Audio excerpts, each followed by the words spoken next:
పెళ్ళైనా పండగైనా వేడుక ఏదైనా పట్టు చీరల ప్రత్యేక వేదిక వారాహి సిల్క్స్. రైట్, ప్రస్తుతం హర్షిని ఉన్నారు. హాయ్ అండి, మీరు ఎన్నింటికి వచ్చారు? మీకు ఇన్ఫర్మేషన్ ఎలా వచ్చింది? సో హైదరాబాద్ నుంచి వచ్చారా? ఎలా అసలు ఏంటి మీ ఎక్స్పీరియన్స్ చెప్పండి. నేను అహ్మదాబాద్ ఘటనా స్థలానికి రీచ్ అవ్వడానికి మాత్రం నైట్ 11 అయింది.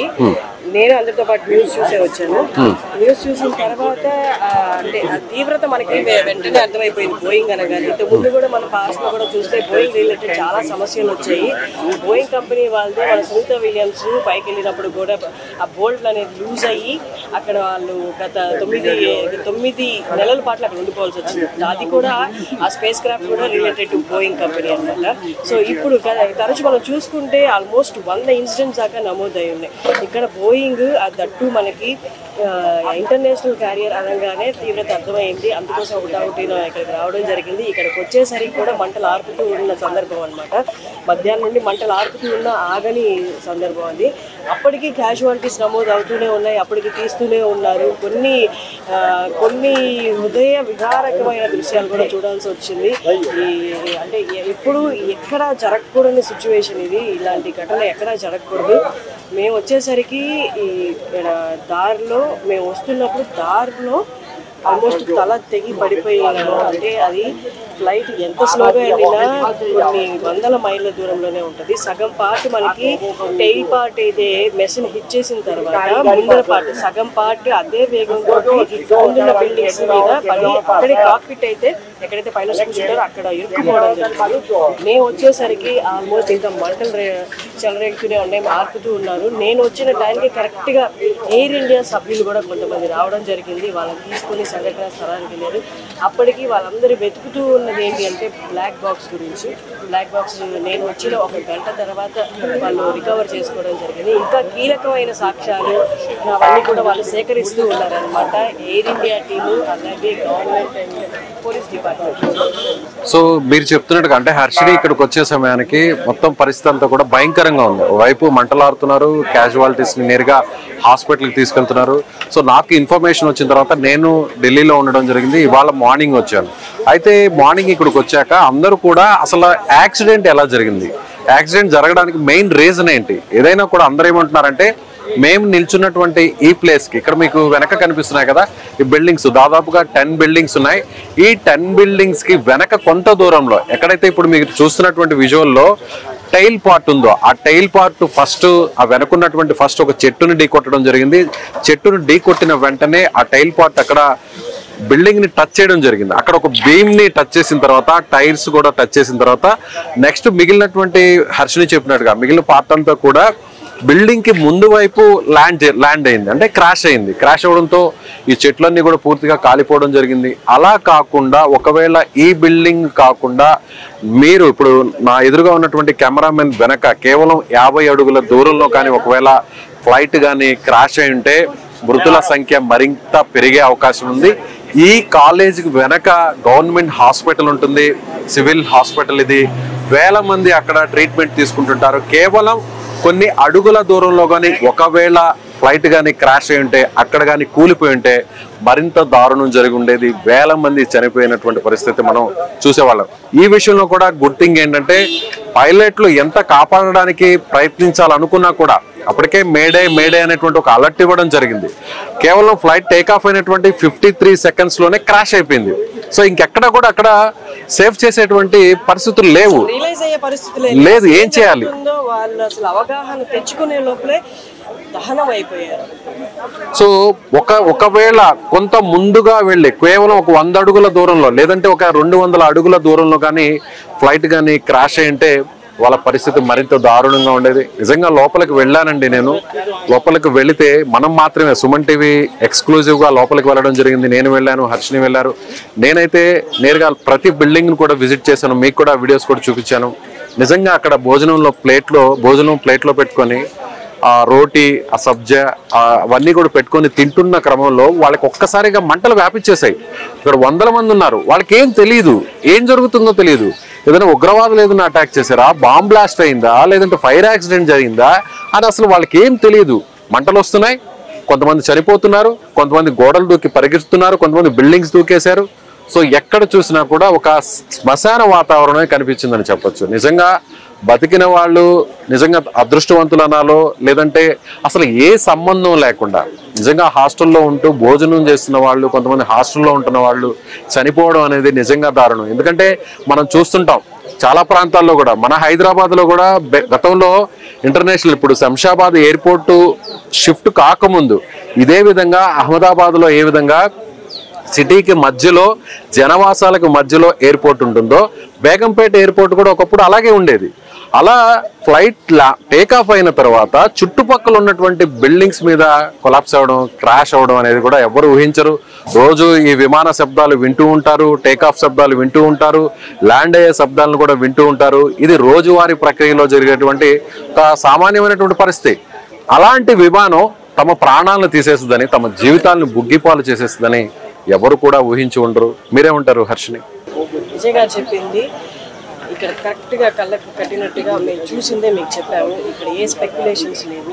అండ్ ఎవరైతే వన్ ఆఫ్ ఓన్లీ సర్వైవర్ ఉన్నారో రమేష్, ఆయన ఇప్పుడే మాట్లాడడం కూడా జరిగింది. ఆయన మాటల్లో చెప్పడం ఏంటి అంటే, ఇక్కడ మనం చూస్తే ఈ సీన్ ఆయన చెప్పిన మాటలు ఒకసారి విజువలైజ్ చేసుకోగలిగితే, మ్యాచ్ చేయగలిగితే, మనము ఫస్ట్ టెయిల్ పార్ట్ మనకి మెస్కి తగ్గింది, సెకండ్ పార్ట్ ఏదైతే ఉందో రెసిడెన్షియల్ సూపర్ స్పెషాలిటీ డాక్టర్స్ వాళ్ళ క్వార్టర్స్కి తగ్గింది.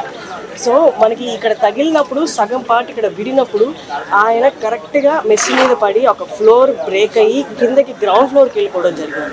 ఆయన మాటల్లో కూడా చెప్పారు, నేను కళ్ళు తెచ్చి ఊపిరి ఉంది, నాకు తెలివి ఉంది అని అర్థమయ్యి లేచి నేను ప్రయత్నిస్తాను, నేను బయటికి వెళ్ళగలనేమో అని.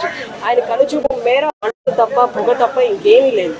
ఎక్కడో లోపల బక్కులు ఓపెన్ చేయడానికి ట్రై చేశారు, బక్కులు ఓపెన్ అయింది, ఆయన బయటకు వచ్చేసి ఆయన చుట్టూ ఉన్న వాళ్ళు ఎవరైతే అప్పుడే రెస్క్యూ ఆపరేషన్ స్టార్ట్ చేసిన వాళ్ళకి కూడా అర్థం కాలేదు ఈయన అక్కడి నుంచో వచ్చారా లేకపోతే ఆ rescue operations one of the person అని. బట్ ఆయనకున్న గాయాలను బట్టి వాళ్ళు అడగడం ద్వారా వెంటనే ఆయన్ని ఇంకా నడిపించకుండా త్వరగా అంబులెన్స్ వైపు తీసుకెళ్ళిపోవడం, జాయిన్ చేయడం, హాస్పిటల్లో జాయిన్ చేయడం జరిగింది. ఇంత పెద్ద ప్రమాదం 6872 కిలోమీటర్లు అహ్మదాబాద్ నుండి లండన్కి డిస్టెన్స్, అంటే 6800 కిలోమీటర్లు మీకు కవర్ చేయాలంటే ఎంత ఫ్యూయల్ లోపల నింపుంటారో ఒక్కసారి అర్థం చేసుకోండి. అంత ఫ్యూయల్ జస్ట్ టేక్ ఆఫ్లోనే ఇంత ఫ్యూయల్ వాళ్ళు క్రాష్ అవ్వడంతో నిండుగా ఉన్న ట్యాంక్ ఫ్యూయల్ మొత్తం బ్లాస్ట్ అవ్వడం, దానివల్ల మీరు చూడగలరు వెనక ఎంత విస్తృతంగా వచ్చేసాయో మంటలు ఇక్కడ దాకా. పాపం రెసిడెంట్స్ అనేది ఇక్కడ డాక్టర్స్ కూడా మాట్లాడడానికి మేము మాట్లాడలేకపోతున్నారు, మాటలు రావట్లేదు. ప్రమాదం నుంచి తప్పించుకున్నామని ఆనందపడాలో అసలు మా కొలీగ్స్ వీళ్ళందరికీ ఏమైంది, అసలు ఎవరున్నారు ఎవరు లేరు అని ఆందోళన చెందాలో అని మాకు అర్థం కావట్లేదు. అది ఈ దుర్ఘటన ఎంతో మంది ప్రాణాలు కాపాడే డాక్టర్స్ రెసిడెంట్స్ మీద పడడము జరగడం అనేది ఇంకా చాలా దారుణం. సో నిజంగా ఈ విషయంలో కూడా ఏవియేషన్ డిపార్ట్మెంట్ కూడా టెక్నికల్ గా కొంత అలర్ట్ అవ్వాల్సినటువంటి అవసరం ఉంది. R&D జరగాలి. ఎప్పటి నుంచో కూడా ఏదన్నా విమానంలో టెక్నికల్ ప్రాబ్లం వచ్చినప్పుడు ఇంజిన్ నుంచి ఏదైతే ప్యాసింజర్స్ క్యారీ అవుతున్నటువంటి ఆ పార్ట్ వరకు కూడా పారాచూట్ ద్వారా సపరేట్ అవ్వాలి అని గత దశాబ్ద కాలం నుంచి కూడా దీని గురించి అనేక చర్చలు జరుగుతున్నాయి. కానీ ఇప్పటి వరకు కూడా ఎక్కడ కూడా ప్రాక్టికల్ గా అది ప్రూవ్ కాలేదు. సో ఇప్పటికైనా కూడా ఏవియేషన్ డిపార్ట్మెంట్స్, అంటే కిందున్నటువంటి ఈ భూమి మీద నుంచి చంద్రుడి మీదకి మనుషులు పంపుతున్నాం, అలాగే ఫ్లైట్స్ ఇలా సాధారణంగా క్యారీ అవ్వడం అనేది, ప్యాసింజర్ ట్రావెల్ చేయడం అనేది సర్వసాధారణంగా మారిపోయినటువంటి ఈ ఆధునిక కాలంలో అందరూ కూడా ట్రైన్స్ 2 టైర్ AC 3 టైర్ ACలో ఎలా ట్రావెల్ చేస్తున్నారో అలా ఫ్లైట్ లో చాలా ఈజీగా ట్రావెల్ చేసే పరిస్థితి ప్రతి ఒక్కరు కూడా ఆఫర్ చేసేటువంటి ప్రైసెస్ వచ్చాయి. కానీ ఇంత డెవలప్మెంట్ అయితే జరిగినా కూడా, ఇంత టెక్నాలజీ ఉన్నా కూడా నిజంగా ఇంకా ఫ్లైట్స్ యాక్సిడెంట్ అవడం అనేది, వందల మంది చనిపోవడం అనేది, అందులో కూడా ఆ ఫ్లైట్ కూడా జనావాసాల మీద పడడం అనేది నిజంగా బాధాకరం. ఇండియాలో జరిగినటువంటి ఫ్లైట్ క్రాష్ యాక్సిడెంట్స్ లో ఇదొక బిగ్గెస్ట్ యాక్సిడెంట్ గా చెప్పాలి, ఇదొక విషాదకరమైనటువంటి ఇన్సిడెంట్ గా చెప్పాలి. ఈ వార్తని కవర్ చేయడం కూడా నిజంగా మాకు కూడా చాలా బాధగా ఉంది. చాలా విషయాలను కవర్ చేశాం. నేను గతంలో కూడా సుమన్ టీవీ సంబంధించినట్టు కొన్ని షూట్స్ కోసం నేను కానీ, హర్షిని గారు కానీ, కొంతమంది యాంకర్స్ అందరం కూడా ఇదే అహ్మదాబాద్కి చాలా సందర్భాల్లో రావడం జరిగింది. గత 2 నెలల్లో 4-5 సార్లు వచ్చినటువంటి పరిస్థితులు కూడా ఉన్నాయి. కానీ ఇలా వచ్చి అహ్మదాబాద్లో ఇలాంటి వార్తని కవర్ చేయడం అనేది నిజంగా చాలా చాలా చాలా బాధగా ఉంది. ఇంకొక విషయం కూడా హర్షిని ఏంటంటే, చనిపోయిన వాళ్ళ విషయం గురించి మనం మాట్లాడుకుంటుంటే ఆ చనిపోయినటువంటి మృతదేహాలను గుర్తుపట్టలేని విధంగా దారుణంగా ఉన్నాయి. పీసెస్ అయిపోయినాయి. తల ఎవరిదో తెలియదు. హర్షిని చెప్పినట్టుగా వాళ్ళు వచ్చే టైంకి ఈ ప్రాంతంలోనే ఒక ప్యాసింజర్ కావచ్చు, లేదంటే ఇక్కడున్న లోకల్ పర్సన్కి సంబంధించిన హెడ్ పార్ట్ తెగిపడి ఇక్కడ రోడ్డు మీద పడిపోవడం మీరు కూడా సోషల్ మీడియాలో చూసుంటారు. నిజంగా ఎవరి ఏ పార్ట్దో ఎవరు తెలియదు, ఎవరు బాడీ పీసెస్ ఏంటో కూడా ఎవరికి తెలియదు. అలాంటి దారుణమైన స్థితి. కుటుంబాలకి చనిపోయారనేటువంటి జీర్ణించుకోలేని బాధ ఒక ఎత్తు అయితే, వాళ్ళ ఫ్యామిలీ మెంబర్కి సంబంధించినటువంటి డెడ్ బాడీ ఎవరిదో ఐడెంటిఫై చేయడం అదొక పెద్ద సమస్యగా మారిపోయింది. ఎంత DNA టెస్టులు జరిగినా కూడా, గతంలో కూడా ఎన్నో యాక్సిడెంట్స్ జరిగాయి, ఇలాగే ఫ్లైట్ యాక్సిడెంట్స్ జరిగాయి, అలాగే ట్రైన్ యాక్సిడెంట్స్ జరిగాయి. కానీ ఎక్కడా కూడా దాదాపు 100 మంది చనిపోయిన సందర్భంలో కనీసం 30 నుంచి 40 మంది డెడ్ బాడీస్ గుర్తుపట్టలేని విధంగా గతంలో జరిగినటువంటి పరిస్థితులు ఉన్నాయి. సో అదృష్టవశాత్తు అనుకోవచ్చు, లేదంటే గుడ్ లక్ గా అందరి డెడ్ బాడీస్ అన్నింటినీ కూడా ఐడెంటిఫై చేయాలి, వాళ్ళ ఫ్యామిలీ మెంబర్స్కి ఇవ్వాలని మనం కూడా మనస్ఫూర్తిగా కోరుకుంటాం. మీరేమంటారు హర్షి? నార్మల్ గా అందరూ అనుకుంటారు ఏదైనా బిల్డింగ్ మీద పడితే ఆ బిల్డింగే కదా మనకి ఆ తీవ్రతని ఫేస్ చేస్తుంది అని. కానీ మనకి బోయింగ్ అనేది పెద్ద ఫ్లైట్స్, 242 మందిని క్యారీ చేస్తున్న ఫ్లైట్. అది 187 ఫీట్ ఉంటుంది, 187 ఫీట్ ఉంటుంది. అందుకోసమే మనకి ఇంత భారీ ఎత్తున నష్టం కనిపిస్తుంది. ఏ ప్రోగ్రామ్ హోస్ట్ అయినా, ఏ యాంకర్ అయినా బాగా వర్క్ చేయాలనుకుంటారు, కానీ ఇక్కడ ఎంత చెప్పాలన్నా రోదనలే ఉన్నాయి మా చుట్టుపక్కల. ఎంత చెప్తూ ఉన్నా అవి చూస్తూ అసలు ఇలాంటి పరిస్థితి ఎందుకు వచ్చిందా అని క్షణక్షణం లోపల అనుకుంటూ కవర్ చేయాల్సి వచ్చింది. ఇదంతా మీ అందరికీ అవేర్నెస్ క్రియేట్ చేయడానికి, ఇక్కడ పరిస్థితి ఏంటి అని తెలపడానికి మేము ఇంత కష్టం తీసుకొని ఇక్కడికి వచ్చింది. సో ఇప్పుడు ప్రస్తుతానికి క్యాజువాలిటీ విషయానికి వస్తే అక్కడ మాత్రం మనకి ఎలాంటి అప్డేట్ రావట్లేదు. అఫీషియల్గా డాక్టర్స్ తీసే తప్ప నిన్న రాత్రి వరకు హాస్పిటల్లో కూడా ఎలా ఉన్నింది. నేను లోపలికి వెళ్ళి కొంతమంది పేషెంట్స్ తోటి, వాళ్ళ రిలేటివ్స్ తోటి మాట్లాడడం జరిగింది. నేను మాట్లాడుతున్న ఆ టైంలో కొంతమంది పేషెంట్స్ ఉంటే ఇంకొంత భాగం ఎవరున్నారు అంటే మా వాళ్ళు కూడా అదే రెసిడెన్సీలో ఉండేవాళ్ళండి. వాళ్ళు అసలు ఇక్కడ ఉన్నారా లేరా ఆ టైంలో, లేకపోతే బయటకు వచ్చారా, వాళ్ళ నోటి నుంచి ఆ మాట రావట్లేదు. చనిపోయారేమో అన్న ఆ మాట రాలేక వాళ్ళు ఎక్కడున్నారో కనిపెట్టండి, వాళ్ళు ఎక్కడున్నారో కనిపెట్టండి అంటున్నారు. పరిస్థితి అది. వాళ్ళకి రియాలిటీ ఏంటో చెప్పలేము, ఇక్కడ ఉన్నది అర్థమయ్యేలా వాళ్ళకి చెప్పలేము. అసలు ఏం జరిగిందో వాళ్ళకి అర్థం కాదు. ఇలాంటి బాధాకరమైన బాధ అనేది చిన్న పదము. ఇప్పుడే వాళ్ళకి కొంత పర్మిషన్ ఇచ్చారు డాక్టర్స్కి, రెసిడెంట్స్కి, లోపలికి వెళ్ళి మీ సామాన్లు తెచ్చుకోవచ్చు అని. ఇప్పుడే మెల్లిమెల్లిగా లోపలికి వెళ్తూ ఉన్నారు. అక్కడ లోపల కూర్చొని కూడా మీరు ఒకసారి చూడగలిగితే మొత్తం కాలిపోయి ఉన్నాయండి. ఆ పక్కనే ఎవరైతే పెట్స్ పెంచుకుంటూ ఉన్నారో ఆ పెట్స్ ని 30 సెకండ్స్ లో వాళ్ళ ప్రాణాలకి అసలు ఏమవుతుందో తెలియదు. వాళ్ళు అసలు అవగాహన రియలైజేషన్ లోకి వచ్చే లోపలే వాళ్ళ ప్రాణాలే పోయాయి. ఇంకా ఆ చిన్న ప్రాణాలను వాళ్ళేం కాపాడుతారు. అవి అలాగే కట్టేసి ఉన్నాయి, అలాగే అక్కడే బూడిదైపోయి అలా స్తబ్దుగా నిల్చున్నాయి అన్నమాట. వాటి శవాలు కూడా అక్కడే ఉన్నాయి. లోపల ఇంకా సామాన్లు తీస్తూనే ఉన్నారు. అది ఫ్లైట్ లో ఉన్న సామాన్లు, అలాగే ముక్కలు అయిపోయిన అపార్ట్మెంట్ గ్లాసులు, ఫర్నిచర్, అలా అన్ని కారిపోయి అతుక్కుపోయి ఉన్నాయండి. వాళ్ళకి ఏం తీసుకెళ్లాలో కూడా తెలియట్లేదు. కానీ అసలు వాళ్ళు తిరిగి మళ్ళీ ఇక్కడికి రాగలరా, ఉండగలరా అనేది పెద్ద ప్రశ్న. ఖచ్చితంగా ఉండలేరు.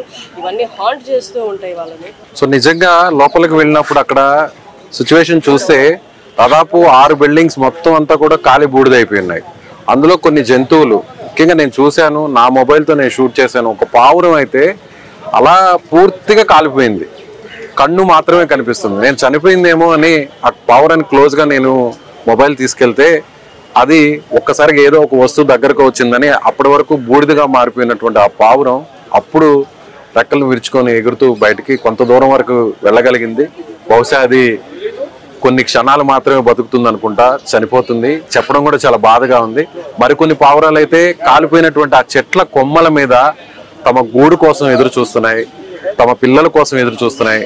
ఆ గూడులో గుడ్లు పెట్టుంటాయి కొన్ని పావురాళ్ళు. చాలా బిల్డింగ్స్ మీద మనం చూస్తుంటాం, పెద్ద పెద్ద బిల్డింగ్స్ మీద పావురాలన్నీ కూడా గూళ్ళు కట్టుకుంటుంటాయి, అక్కడే తమ గుడ్లు పెట్టి పిల్లలను కూడా పొదుగుతుంటాయి. అలా కొన్ని 100 పావురాలు ఈ బిల్డింగ్స్ మీద ఉన్నాయి. అవన్నీ కూడా కాలి బూడిదైపోయాయి. లోపలికి వెళితే ఆ మెస్ లో భోజనం చేసేటువంటి ఆ ప్లేస్ దగ్గర ఒక కుక్క అలాగే ఉంది, ఒక శునకం. తన యజమాని వస్తాడు, అది అమ్మాయి కావచ్చు అబ్బాయి కావచ్చు ఎవరో తెలియదు, తను ఎంతో ఇష్టంగా వాళ్ళు పెంచి విశ్వాసంగా చూసుకుంటున్నారు. ఆ కుక్క దాని లాయల్టీ ఎలా ఉందంటే నా యజమాని వస్తాడు, ఇక్కడికి వస్తాడు, తను కంచంలో తింటున్నటువంటి భోజనంలో ఒక ముద్ద నాకు పెడతాడు, ఒక రొట్టె ముక్క నాకు తీసి పెడతాడు, పెడుతుంది అని ఆశగా ఎదురు చూస్తున్నటువంటి ఆ దృశ్యాలు నిజంగా చాలా చాలా చాలా చాలా బాధ కలిగించాయండి. నిజంగా ఓవైపు టెక్నీషియన్స్ వస్తున్నారు, ఓవైపు ఎవరైతే R&D డిపార్ట్మెంట్స్ వస్తున్నారు, ఫోరెన్సిక్ వాళ్ళు వస్తున్నారు, ఏవియేషన్ డిపార్ట్మెంట్స్ వాళ్ళు వస్తున్నారు, రెస్క్యూ టీమ్స్ వస్తున్నాయి, ఎవరి పనులు వాళ్ళు చేసుకుంటున్నారు, శబ్దాలు వస్తున్నాయి, బిల్డింగ్ మొత్తం కూలిపోయింది. కానీ ఆ కుక్క మాత్రం అలాగే టేబుల్ కింద చూస్తూ ఏ కదలిక వచ్చినా తన యజమాని వస్తున్నాడేమో అంటూ అటువైపు చూడడం నిజంగా చాలా బాధ కలిగించింది. అంటే నిజంగా ఇలాంటి ప్రమాదాలు జరిగినప్పుడు ఎంత దారుణమైనటువంటి పరిస్థితులు ఉంటాయో మనసును అలా పిండేసేటువంటి దృశ్యాలు లోపల కనిపిస్తున్నాయని మీకు చెప్పడం కోసమే ఇంత డీటెయిల్డ్గా మేము చెప్పే ప్రయత్నం చేస్తున్నాం. ఇలాంటి పరిస్థితులు ఎవ్వరికీ రాకూడదు అని మేము కోరుకుంటున్నాం. ఇక్కడ ఇంకొక దారుణమైన విషయము, చూసిన వెంటనే కడుపు తక్కుపోయే విషయము, చిన్నపిల్లల ఆట వస్తువులు, వాళ్ళ చేతి బ్రేస్లెట్స్, పట్టీలు ఉన్నాయి. అంటే మీరు దాన్ని బట్టి అర్థం చేసుకోవచ్చు వాళ్ళు ఎలాంటి పరిస్థితుల్లో చనిపోయి ఉంటారు అనేది. పిల్లల చిల్డ్రన్ బాడీలు అయితే అక్కడ లేదు, తరలించేశారు, కానీ వాళ్ళకి సంబంధించిన ఆట వస్తువులు అవన్నీ అక్కడ చూస్తూ ఉంటే అమ్మా ఇది అసలు భరించలేము. అసలు అది ఎంత వేదన, ఎంత బాధ. చిన్న దెబ్బ తగిలితే తట్టుకోలేరే, క్యామని ఏడుస్తారు. అలాంటి పిల్లలు మన విజువల్స్లో చూడొచ్చు. ఒక హోల్ ఫ్యామిలీ 5 members ఉన్న ఫ్యామిలీ, అందరూ ఇంటున్నారు, 3 పిల్లలు ఫస్ట్ టైం వెళ్తున్నారంట లండన్కి, అక్కడ సెటిల్ అయిపోవడానికి. వాళ్ళకి ఏం తెలుసు, ఏమి తెలియకుండానే ప్రాణాలు కోల్పోవడం జరిగింది. అమ్మున్నారు, నాలుగున్నారు అని ధైర్యం కూడా లేదు. వాళ్ళేం చేయగలరు? మంటలు వ్యాపించేశాక ఎవరు ఏమీ చేయలేరు. అలాంటి పరిస్థితి. సో ఇంకొక విషయం కూడా చెప్పాలండి, జనరల్ గా చిన్నపిల్లలు కానీ పెద్దవాళ్ళు కానీ అలా విమానం సౌండ్ వస్తూ పైన వెళ్తుంటే అది ఎంత వయసు వాళ్ళైనా సరే, ఏ హోదాలో ఉన్న వాళ్ళైనా సరే అలా ఆశగా ఒక్కసారిగా ఆశ్చర్యంగా ఆ విమానం వైపు చూస్తుంటారు. అలా ప్రతిరోజు అలా చూసే పిల్లలు ఆ విమానం వల్లే తమ ప్రాణాలు పోతాయని, తమ కుటుంబాలని కోల్పోతారని ఎవరు కూడా జీవితంలో ఎవ్వరు ఊహించరు. అలాంటి దారుణమైనటువంటి భయానక పరిస్థితి ఇక్కడ రావడం అనేది చాలా చాలా చాలా దారుణం అనే చెప్పాలి. అన్ని కమ్యూటేషన్స్లో సేఫెస్ట్ కమ్యూటేషన్ అనేది ఈ ట్రావెల్ అనేది ఏరోప్లేన్ ద్వారానే అంటారు. ఎందుకంటే దాని ఫెయిల్యూర్ రేషియో 0.01% అంటారు. లేదా అది కూడా కాదంటే 1% అని. 99% మీరు సురక్షితంగా మీ గమ్యానికి చేరుతారని అష్యూరెన్స్ ఉందన్నమాట ఫ్లైట్లో. అదే మనం బస్సు, రోడ్వేస్ ట్రావెల్స్ లేదా రైల్వే ట్రావెల్స్ తీసుకుంటే మనం తరచుగా అవి ప్రమాదాల గురవడం చూస్తూనే ఉంటాం. చాలా మందికి భరోసా ఉంది ఈ జర్నీ మీద. అలాగే ఏరోప్లేన్ అంటే సార్ చెప్పినట్టు, విజయ్ గారు చెప్పినట్టు అందరికీ ఒక ఆనందం, హ్యాపీనెస్ అన్నమాట.